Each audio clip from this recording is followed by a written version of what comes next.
The first plant is purple deadnettle. You can identify this plant by looking at the cloak-like leaves. This is perhaps the first spring plant I always see. Right next to it is another early riser, the henbit. It looks very similar to purple deadnettle, but the leaves are separate on the stem. Both of these plants are great for small insects just waking up, as it provides nectar. Often seen with henbit and purple deadnettle is chickweed. You can identify chickweed by its matted vining stems and small white flowers.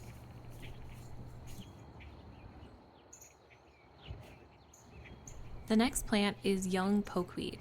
Pokeweed have large leaves that come out of a sturdy stem that can turn slightly purple as it ages. Later in the season, it produces purple and pink berries for birds.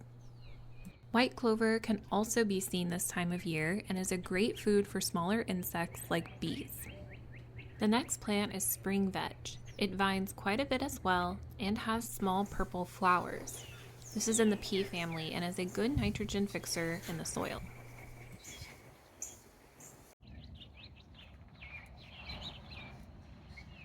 The next is cheatweed. This one is super invasive in my area, but it can be identified by the heads, which bend significantly over the stem.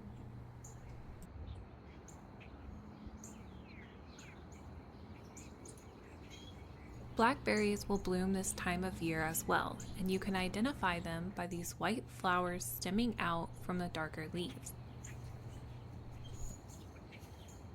This last one will be easier to identify later in the season when the berries develop, but this is black nightshade. I like to keep this in my garden because if I ever encounter hornworms on my tomato plants, I can easily transplant them to this plant and they will stay on it until they cocoon.